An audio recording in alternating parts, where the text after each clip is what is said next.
ঐরি মর্দন ভরতঙ্কর ধনু না হলা কৃষবান আজ্ঞା ଶତ୍ରୁଘ୍ନଙ୍କର ସିନା ଏଠେଇ କହିବି ଶେଷ ରାତି ଆପଣଙ୍କୁ ହଁ ପାଲା ବାଲା ବସିକି ଶୁଣୁଥିବେ ହଁ ହଁ ଟିପିବେଣି କେତେ ତପସ୍ୟା କରିକି ମୁଁ ଆକୁ ଅର୍ଚିଛି ଆଜ୍ଞା ଆଜ୍ଞା ତେଣୁ ଏ ତିନିଟା ଧନୁ କହିଲି ଶତ୍ରୁଘ୍ନ ଧନୁ ନାଁଟା କହିବି ନାହିଁ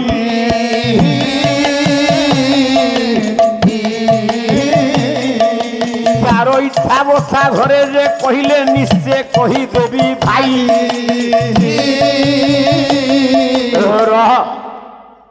ଆଦ୍ରାବଳୀ ଧନୁକୁ ଟେକିଲେ ଭଗବାନ ରାମ ପିନ୍ଧିଲେ ସ୍ୱର କୋଲା ଚାଉ ଚାଉ ସ୍ୱର ଚଳିଲା ତାଙ୍କ ନିନାଦ ଦିଗେ ଶିଖା ଅଗ୍ନି ଧରିଲା ପ୍ରତି ଅନୁଚିରାଗେ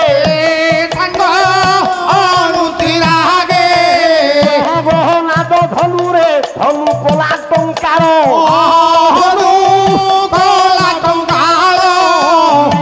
ମଧ୍ୟରେ ଛିଣ୍ଡିଲା ବିଭୀଷଣର ଶିର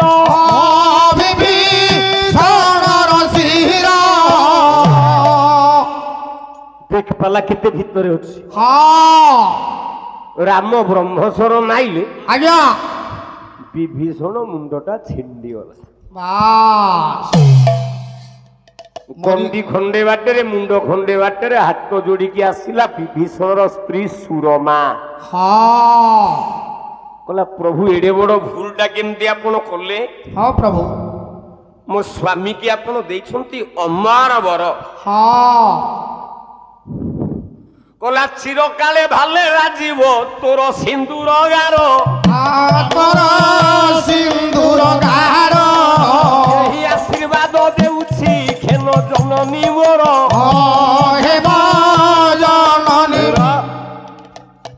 ପ୍ରଭୁ ତୁ ଆଶୀର୍ବାଦ କରିଛୁ ଚିରକାଳ ପାଇଁ ମୋ ଭାଲ ଦେଶରେ ସିନ୍ଦୁରର ବିନ୍ଦୁ ବିରାଜିବ ମୋ ସ୍ୱାମୀ ତକୁ ମାରିଦେଲଣି ମୁଣ୍ଡ ଖଣ୍ଡେ ବାଟରେ ଗଣ୍ଡି ଖଣ୍ଡେ ବାଟରେ ସିନ୍ଦୁର ବିନ୍ଦୁ ମୁଁ ଲଗେଇବି କେମିତି ଆଉ ଲଗେଇବି ସ୍ୱାମୀ ତ ଗଲେ ଆମକୁ ନ୍ୟାୟ ଦିଅ ରାଘବ ଭଗବାନ ରାମ କହିଲେ ଗୋଟିଏ ବାଟ ଅଛି କାମ କର ମନ୍ଦୋଦରୀ ଆଜ୍ଞା ତମେ ରାବଣ ମୁଣ୍ଡ ଆଉ ଗଣ୍ଡି ଏକାଠି କରି ଆଣ ସୁରମା ତମେ ବିଭୀଷଣର ମୁଣ୍ଡ ଗଣ୍ଡି ଏକାଠି କରିକି ଆଣ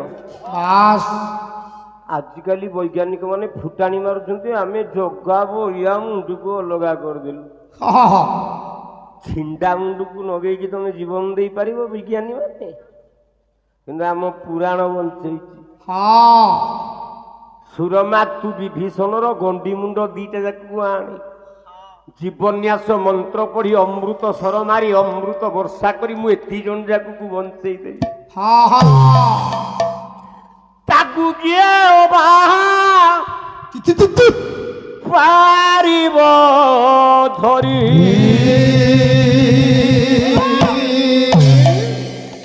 ତାକୁ କିଏ ପାରିବ ଧରି ଦୃଷ୍ଟି ଅଗ୍ରା ଖେଳେ ଜାଜୁଲ୍ୟ ଜ୍ୟୋତିରେ ଦୃଷ୍ଟି ଅଗ୍ରା ଖେଳେ ଦୃଷ୍ଟି ଅଗ୍ରା ଖେଳେ ଜାଜୁଲ୍ୟ ଜ୍ୟୋତିରେ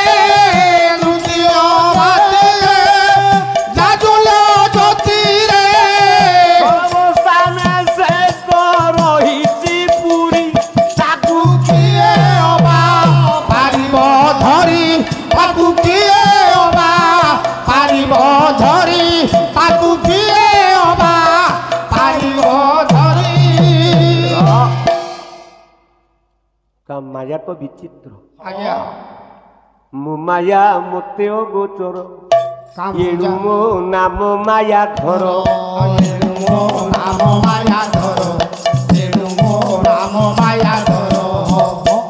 ମାୟା ରୂପକ ଜାଲୁକୁ ସେ ଜଗତକୁ ବିଛେଇ ଦେଇଛି ମୁଁ କହୁନି ଆଉ ଗୋଟେ ପ୍ରମାଣ ଦଉଛି। ହଁ ବଳି ବାମନାସ୍ତ করে ହଁ କବି ମଞ୍ଜୁଳ କୃଷ୍ଣ ପ୍ରସାଦ ବସୁଧାରୀ କିଏ କହିଲେ ଆଜ୍ଞା ଆଜ୍ଞା କହିଲା ତା ମାୟା ରୂପକ ଜାଲକୁ ସେ କେମିତି ବିସ୍ତାର କରିଛି। ହଁ ହଁ ନା ମୋର ଜାଲ ସୀମା ସୂତାରେ ତିଆରି ହଁ ହଁ ଇଏ ତା ଜାଲ ଜଗତ ମାୟା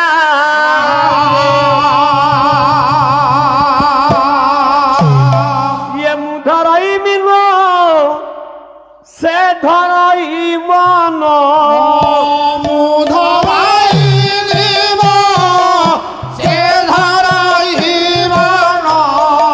ব্রহ্মাণ্ড পাতক কাহায়া যে মুহি বিদা আদি ধীবর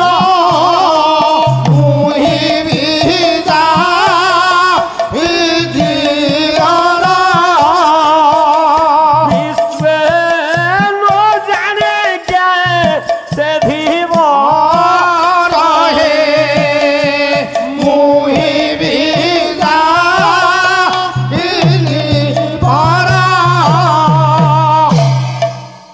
ନ୍ୟାୟକୁ ବାଢିଦେଲେ ଭଗବାନ ମାୟା ଜାଲକୁ ବିଛେଇ ଦେଲେ।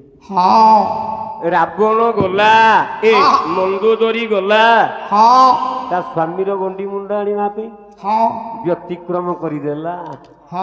କଣ କଲା ଜାଣିଛୁ? କଲା ରାବଣ ମୁଣ୍ଡ ସଙ୍ଗରେ ବିଭୀଷଣ ଗଣ୍ଡି ଜୀବନ ଧନ ଧନ ଜୀବନ କରା ମନ୍ଦୋଦରୀ ଆଣିଲା ଦରାଣ୍ଡି ଜୀବନ ଧନ ଧନ ଜୀବନ ମନ୍ଦୋଦରୀ ଗଲା ଯେ ରାବଣ ମୁଣ୍ଡକୁ ଆଉ ଏଇ ଯୋଉ ବିଭୀଷଣ ଗଣ୍ଡିଟି ଧରିକି ଆଇଛି। ସୁରମା ଗଲା ଯେ ବିଭୀଷଣ ମୁଣ୍ଡଟାକୁ ଆଉ ରାବଣ ଗଣ୍ଡିଟାକୁ ଧରିକି ଆଇଛି। ଭଗବାନ ରାମ ପଚାରିଲେ ତମେ ଠିକ ଆଣିଛ ନା? ହଁ ପ୍ରଭୁ ଠିକ। କହିଲେ ଚାହୁଁ ଚାହୁଁ ଜୀବନ୍ୟାସ କରିଲେ ଉଦ୍ଧାର ଧନ ଧନ ଜୀବନ ନାରୀ ସେ ଅମୃତ ସହର ଜୀବନ ଧନ ସକାଳେ କହିକି ଜଗତ ହେଲାନି ନା। କବି ପ୍ରମାଣ ଦେଲେ ଆପଣ ମାନଙ୍କର ମହାପ୍ରଭୁ ଭଗବାନ ରାମ ଜୀବନ୍ୟାସ ମନ୍ତ୍ର ପଢିବା ସଙ୍ଗେ ସଙ୍ଗେ ଅମୃତ ସରକୁ ସିଞ୍ଚିଲେ। ଦି ଜଣ ଯାକ ଜୀବନ ପାଇଲେ। ଗାୟନ୍ତୀ ଦେବାଃ କିଳ ଗୀତ କାନି ଧନ୍ୟାସ୍ତୁତିରେ ଭାରତ ଭୂମି ଭାଗେ ସ୍ୱର୍ଗାଂ ପବର୍ଗାସ ପଦମାର୍ଗ ଭୂତିର୍ ଭବନ୍ତି ଭୂୟଃ ପୁରୁଷ ସୁରତ୍ୱାତ୍। ନାରାୟଣ କୃପା କରନ୍ତୁ, କରୁଣା କରନ୍ତୁ। ଗୋପୀ ବାବୁଙ୍କ ସଙ୍ଗତରେ ଆଉ ଯେତେ ସବୁ କମିଟି ମେମ୍ବର, ମୁଁ ତ ଜାଣିଲିଣି ଏ ଅଞ୍ଚଳ ମତେ ଆଉ ଛାଡ଼ିବନି। ପୁଣି ସରସ୍ୱତୀ ପୂଜାକୁ ଆସିବି ମୁଗମଣ୍ଡା। ଆଜ୍ଞା ଆଜ୍ଞା ଆର ବର୍ଷ 25 ମସିହା ପାଇଁ ଏଇ ମଞ୍ଚରେ ପୁଣି ଶିଶିର ପାଢିର ମୋର, ବରପଦାରେ ସନା ଦାସଙ୍କର ମୋର। ତେଣୁ ଏ ଅଞ୍ଚଳ ମତେ ଆଉ ଛାଡ଼ିବନି। ନାଇଁ ନାଇଁ ନାଇଁ ରହ ରହ ରହ ଛାଡ଼ ସେ କଥା, ପଛ କଥା। ଆଗ କଥା ଯେତିକି ଯିବା କଥା ଚାଲି ଯାଉ। ବିଳମ୍ବିତ ପ୍ରହର ଦି ଜଣ ଯାକ ଜୀବନ ପାଇଲେ। ଦେଖିଲା ମାତ୍ରକେ ଜିଭା କାମୁଟିକି ବସିଲି। ମନ୍ଦୋଦରୀ ଚମକି ପଇଲା। ରାବଣ ମୁଣ୍ଡ ସହିତ ବିଭୀଷଣ ଗଣ୍ଡିଟା ପ୍ୟାଚ ପଡି ବିଭୀଷଣ ମୁଣ୍ଡରେ ରାବଣର ଗଣ୍ଡି। ଦି ଜଣ ଯାକ କାନ୍ଦିବାରେ ଲାଗିଲେ। ପ୍ରଭୁ ଆଉ ଥରେ ଛିଣ୍ଡେଇକି ଟିକେ ଚେଞ୍ଜ କରିଦିଅ ପ୍ରଭୁ, ଅଦଳ ବଦଳ କରିଦିଅ ନା। କହିଲେ ନଟ ଆଉ ନେହି ହୋଙ୍ଗେ, ଆଉ ହବନି। ମନ୍ଦୋଦରୀ ଉଚ୍ଚାରଣ କଲା, କଲା ମତେ ତ କହିଛ ମୁଁ ପତିବ୍ରତା ବିଧବା ହେବିନି। ଏ ଦିଟା ଯାକ କୋଉ ଗୋଟାକ ସ୍ୱାମୀ ମୋର, ମୁଁ କେମିତି ଚିହ୍ନିବି? ଉତ୍ତର ଦେଲେ ଭଗବାନ ରାମ। କଲା ଯତସ୍ତ ନଦୀ ପୁଣ୍ୟ ସେ ସୁଗଙ୍ଗା ଯାତ୍ରେ ନଂ ଶ୍ରେଷ୍ଠ ଏ ଶରୀର ମାପୁନତି।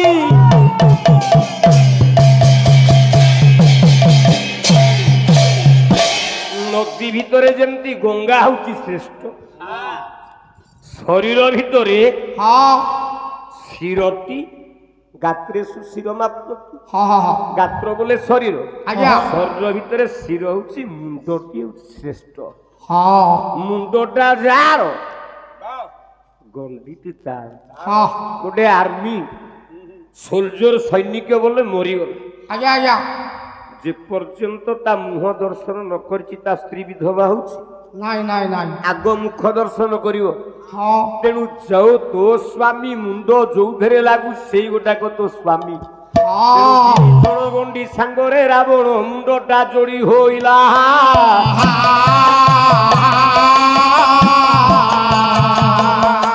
ସେହି ଦିନ ପରା ସେହି ଶରୀରଟି ରାବଣ ଯେ ବୋଲାଇଲା। ତାହେଲେ ରାବଣ ମରିଛି? ଆପଣ କୁହନ୍ତୁ।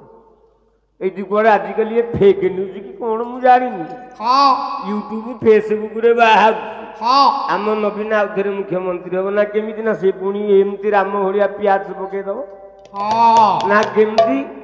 ନା ଯୋଉ କଂଗ୍ରେସିଆ କେତେ ଜଣ ଅଛନ୍ତି କୁଆଡେ କଂଗ୍ରେସିଆଙ୍କ ସାଙ୍ଗରେ ମିଶିଯିବ ନବୀନ, ତାଙ୍କର ଯୋଉ 7-10ଟା ଅଛନ୍ତି ଏମଏଲଏ ଭିଡି ଆଣିଲେ କଲା ମୋହନ ମାଝି ଆଉ କଣ। ହଁ ତେଣୁ ଏ କେତେ ଠିକ କେତେ ଭୁଲ ଆମେ ଜାଣିନେ। ଆଜ୍ଞା ତେଣୁ ପିଆଜ ପକେଇଲେ ରାମ। ହଁ ତାହେଲେ ରାବଣ ବଞ୍ଚିଲା ନା ଆଜ୍ଞା ରାବଣ ମଲା? ବଞ୍ଚିଲା ତ। ଆଉ ରାବଣଙ୍କୁ କଣ ମାଇଲେ ରାମ?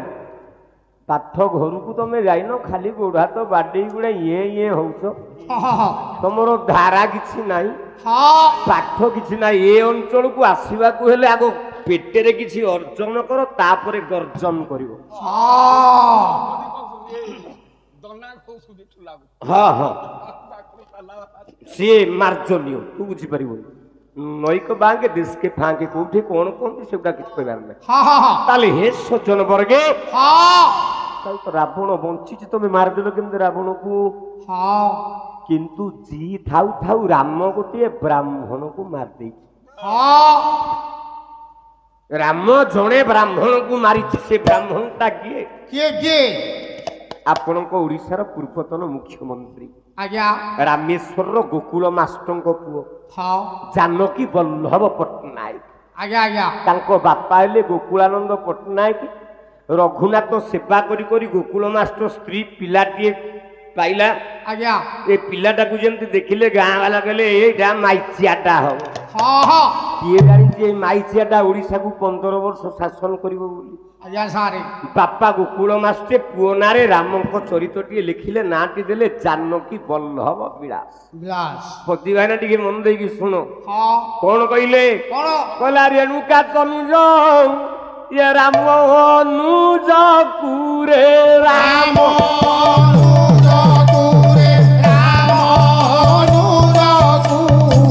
କହିଲେ ରେ ପାପି ମନୁଜ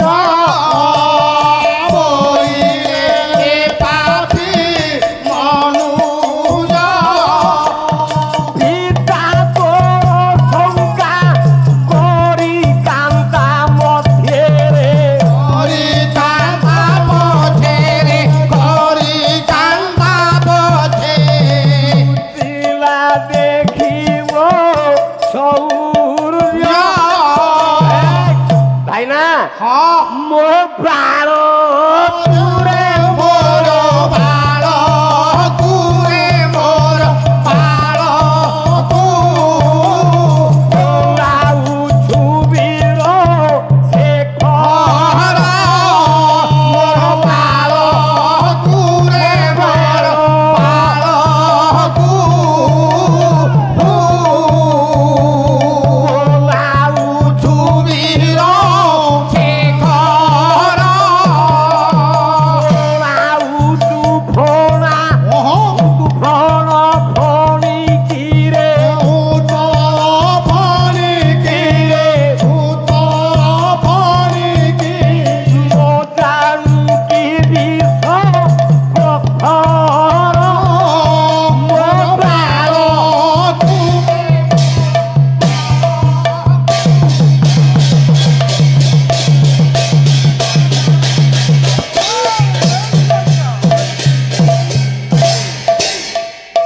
ଉତ୍ତର ଦେଲେ କହିଲେ ତୁ ମୋ ବାଳ।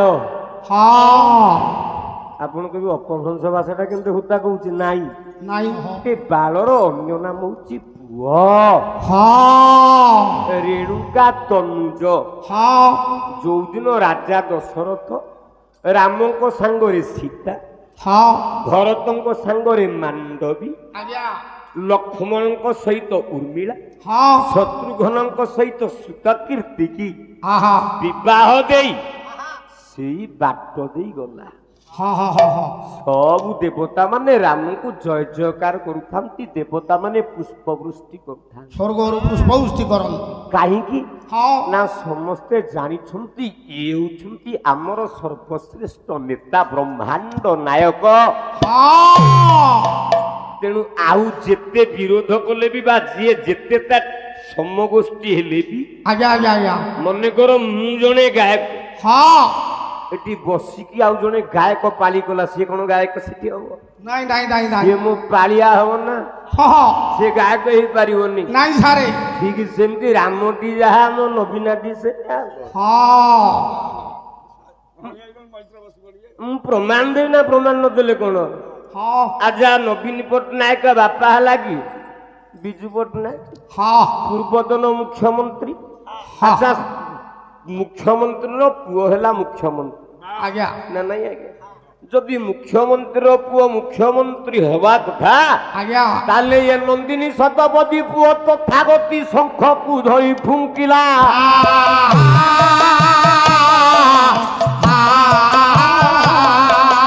ନବୀନା ପଛରେ ଗୋଡେଇ ଗୋଡେଇ ଜୟ ଶଙ୍ଖ ଚିହ୍ନ କହିଲା। ନନ୍ଦିନୀ ଶତପଥୀ ପୁଅ ତଥାଗତ ଶତପଥୀ ହଁ ମୁଖ୍ୟମନ୍ତ୍ରୀ ନଥିଲେ ନନ୍ଦିନୀ ଶତପଥୀ। ହଁ ଆଚ୍ଛା ତାଙ୍କ ପୁଅ ତ ହେଇଥାନ୍ତା ମୁଖ୍ୟମନ୍ତ୍ରୀ, ସିଏ କହିଲା ଜୟ ଶଙ୍ଖ ଚିହ୍ନ ଜୟ ନବୀନ। ବାସ୍ କଣ ସେତିକି? ଆଜି ସିନା ସେ ବାହାରିକି ବିଜେପି କି ପଳେଇ ଆଇଲାଣି। ହଁ କହିଲା ପୂର୍ବତନ ନୁହେଁ, ପୂର୍ବତନ ମୁଖ୍ୟମନ୍ତ୍ରୀ ଥିଲେ ବାବୁ ହରେ କୃଷ୍ଣ ମହତାବ।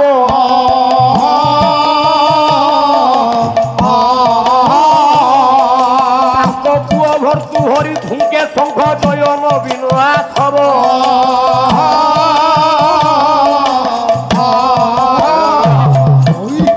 ରହ କଲା କଣ ଆଉ ତୁ ତ ବୁଢା ହେଇକି ଭଲ ବାଡଉଛୁ ଆଉ।